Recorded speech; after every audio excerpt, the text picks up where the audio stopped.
आजकल तो हर एक घर में एलपीजी गैस सिलेंडर है और एलपीजी एक विस्फोटक गैस है। इसीलिए दोस्तों हमें इसका प्रयोग सावधानी से करना चाहिए और अगर किन्हीं कारणों से गैस सिलेंडर फट जाता है या कोई दुर्घटना घट जाती है तो एक ग्राहक होने के नाते हमें अपने अधिकारों का भी पता होना चाहिए।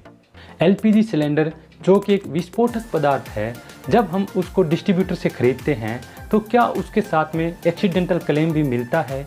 अगर एक्सीडेंटल क्लेम मिलता है तो हमें कितने अमाउंट का वो क्लेम मिलता है, और अगर गैस सिलेंडर से किसी तरह की दुर्घटना हो जाए, जान माल की हानि हो जाए, तो हम उस क्लेम को कैसे प्राप्त कर सकते हैं? इन्हीं सारे सवालों के जवाब हम आज की वीडियो में पाएंगे। हाय दोस्तों, मेरा नाम है सुग्रीव मेघवाल और आप देख रहे हैं आपका अपना यूट्यूब चैनल क्वालिटी ज्ञान वो जो जरूरी है। चलिए वीडियो शुरू करते हैं।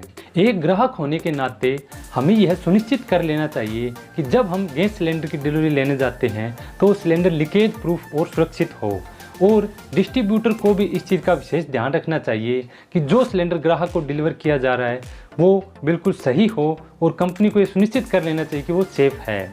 दोस्तों, अगर सिलेंडर से रिलेटेड किसी भी तरह की दुर्घटना हो जाती है या जान माल का नुकसान हो जाता है तो जिस पेट्रोलियम कंपनी से आप गैस सिलेंडर ले रहे हैं वो कंपनी आपको एक इंश्योरेंस भी प्रोवाइड करवाती है। दोस्तों, इस इंश्योरेंस के लिए आपको कहीं विशेष अप्लाई नहीं करना पड़ता। जब हम गैस सिलेंडर खरीदते हैं तो उसके साथ में ऑटोमेटिकली हमें एक एक्सीडेंटल इंश्योरेंस दे दिया जाता है। ये इंश्योरेंस किसी व्यक्ति विशेष के नाम पर नहीं होता बल्कि सभी ग्राहकों के लिए होता है, और जिसके साथ दुर्घटना होती है उसको ये इंश्योरेंस दे दिया जाता है। दोस्तों, इसमें पेट्रोलियम कंपनी इंश्योरेंस कंपनी के साथ साझेदारी करती है और इस इंश्योरेंस कंपनी के द्वारा उन सभी ग्राहकों को कवर किया जाता है जो उस पेट्रोलियम कंपनी से गैस सिलेंडर परचेज करते हैं। दोस्तों, दूसरा सवाल ये आता है कि अगर एलपीजी गैस सिलेंडर से कोई दुर्घटना हो जाए तो कितने रुपए का क्लेम हम प्राप्त कर सकते हैं?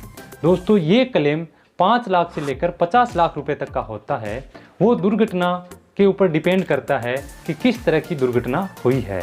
अब दोस्तों, सवाल आता है कि अगर दुर्घटना हो जाए तो इंश्योरेंस क्लेम कैसे प्राप्त किया जाए? एलपीजी सिलेंडर के बीमा कवर को प्राप्त करने के लिए जैसे ही दुर्घटना होती है तो सबसे पहले आपके नज़दीकी पुलिस स्टेशन और जिस डिस्ट्रीब्यूटर से आपने एलपीजी गैस सिलेंडर ले रखा है उन दोनों को सूचना दी जानी चाहिए। दोस्तों, इसके लिए सबसे पहले हम नज़दीकी पुलिस स्टेशन पर एफआईआर दर्ज करवाते हैं। उसके बाद में एरिया ऑफिसर आके मुआयना करता है।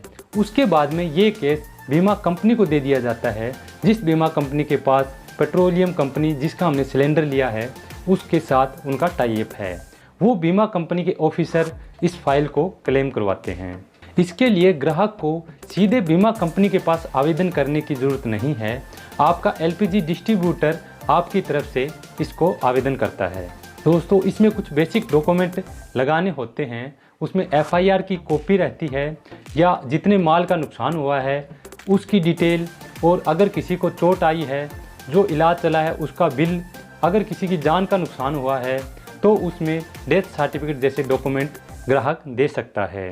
दोस्तों, ये सारे डॉक्यूमेंट आपका एलपीजी डिस्ट्रीब्यूटर अपने इंश्योरेंस कंपनी को जमा करवाता है और उसके बाद में इंश्योरेंस कंपनी ग्राहक को क्लेम देती है। दोस्तों, उम्मीद करता हूँ कि ये वीडियो आपके लिए नॉलेजफुल रही है, और अगर इस तरह की कोई भी दुर्घटना आपके आसपास हो तो आप उसको ये वीडियो शेयर कर सकते हैं ताकि किसी की सहायता हो सके। आज के लिए इतना ही। जय हिंद, जय भारत।